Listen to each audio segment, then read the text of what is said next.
Hi everyone, this is Nicholas Tutora. Welcome to Tutora time. Well, climate change seems to be a big conversation that the left loves talking about, and it's driving so much policy. But I don't really see the evidence of it. They give us reports about ice caps melting and vague things on the, temperature of the earth going up a fraction of a Fahrenheit degree over the last 100 years. It all really seems quite far-fetched to me. This is a great picture of the coastline of Sydney, Australia in 1932 and today. If you notice, the coastline is exactly the same. I'm 58 years old. The climate, for my view, is exactly the same as it was when I was a kid. I go outside, it's a bright, sunny day, it's beautiful, the air is fresh, the air is clean. So, yes, they're pushing this climate agenda, but how long can it last without us seeing any real world results? This is one of my favorite memes, and basically what it's saying is that if you believe what you see, you're some kind of conspiracy theorist. So don't believe your lying eyes. The climate has changed throughout human history, throughout Earth history, since the beginning of the Earth. The climate always changes. In the Middle Ages, there was something called the Little Ice Age, that the Earth's temperature dropped by a degree of Fahrenheit, and that had huge effects, negative effects, on the people alive at the time in terms of harvesting and planting and migration and health. And that was due to natural causes. So people are trying to prevent the climate from warming, supposedly, but how do we know that if the climate stayed the same, then we wouldn't enter a cooling period? All of this is really conjecture, and in my opinion, it's conjecture simply to gain power. Look at the people promoting climate change like John Kerry, Barack Obama, Joe Biden. John Kerry's flying around in his private jet, which puts out more carbon emissions in one jet ride than the average person does in 40 years of their life. Barack Obama just recently bought a $15 million mansion on the waterfront in Martha's Vineyard. Would you do that if you thought it was going to be underwater in 10 years? I mean, this is part of the story of climate change, that ocean levels are rising and that the waterfronts are going to be flooded and that properties and land is going to be underwater in 10 years. This is what AOC is preaching, and the whole leftist climate agenda is preaching. Iowa, Nebraska, broad swaths of the Midwest are drowning right now, underwater. So why would Obama buy a $15 million mansion on the waterfront? I mean, just ask yourself logically, would you do that if you thought your property was going to be underwater? Or would you do it if you really didn't think there was any danger to your property? I think probably the second is more likely. John Kerry also owns a beachfront property, as does Joe Biden. So what are they all doing buying beachfront properties that are going to be underwater in just 10 years or so? It doesn't really make sense. It doesn't really add up. One of the ancient belief systems of humans is sun worship. And climate change is really a form of sun worship. Sun worship, there's part of people that they organically feel connected to the earth, which makes sense. And then they turn it into worship. And this is what's happening in climate change now.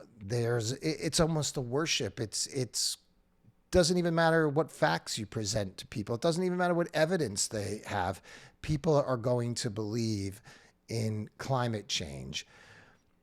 It also comes with the trappings of religion that they have, like piety. People who believe in climate change, they believe they're pious, and it's their job to kind of teach you how to be more like them and to get on board.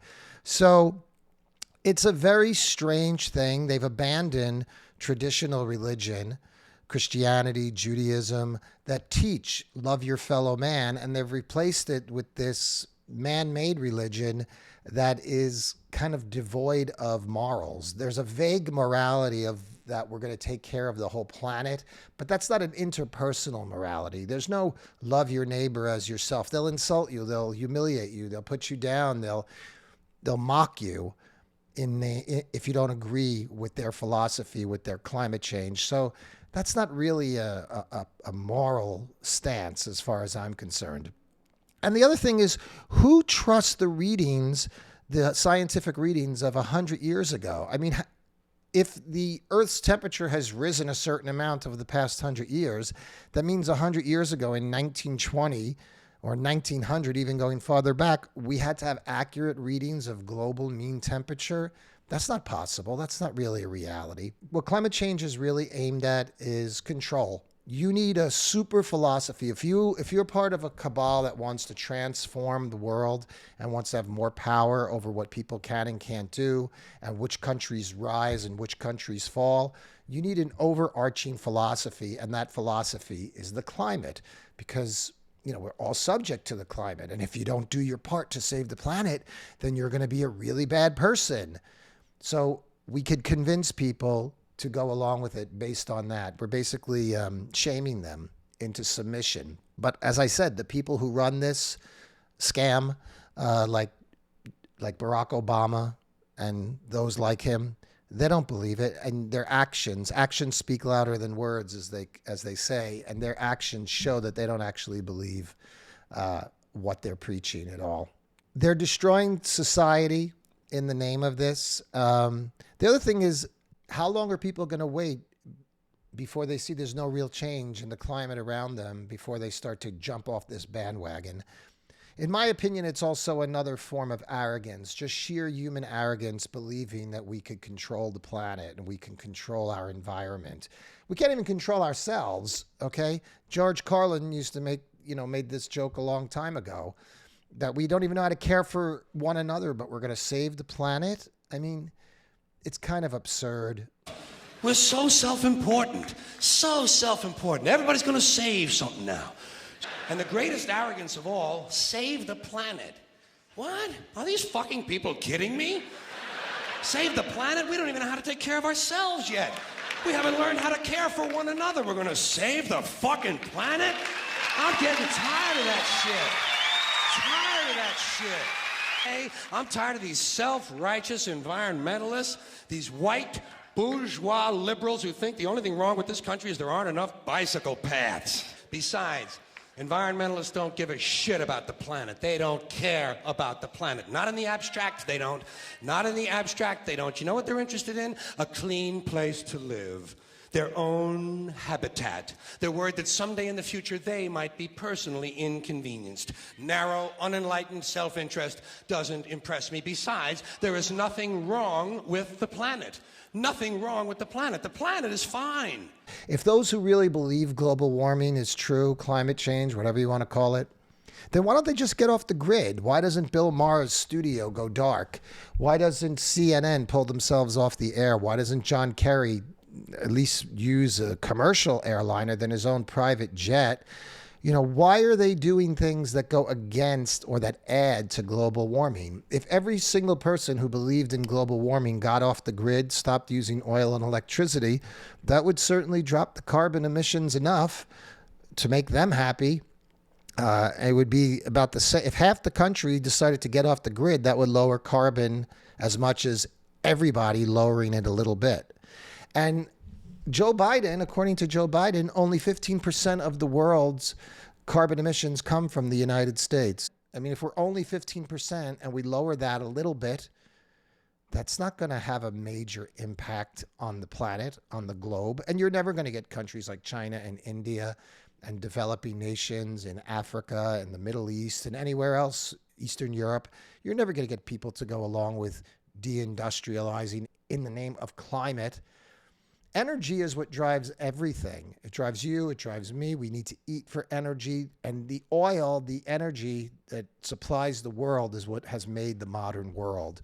Without oil, we're basically a primitive society. And unfortunately, it looks like we may find out the hard way. So push back against these theories that are supposed to be unquestionable. When somebody's telling you about climate change, question them about it. Ask them how it's affected their life, and ask them what they drive and what they do, and are they going to take personal action to stop what they consider a threat to humanity. Well, I'm Nicholas Tutora, and I'll talk to you again on Tutora Time. Hi everyone, it's Nicholas Tutora.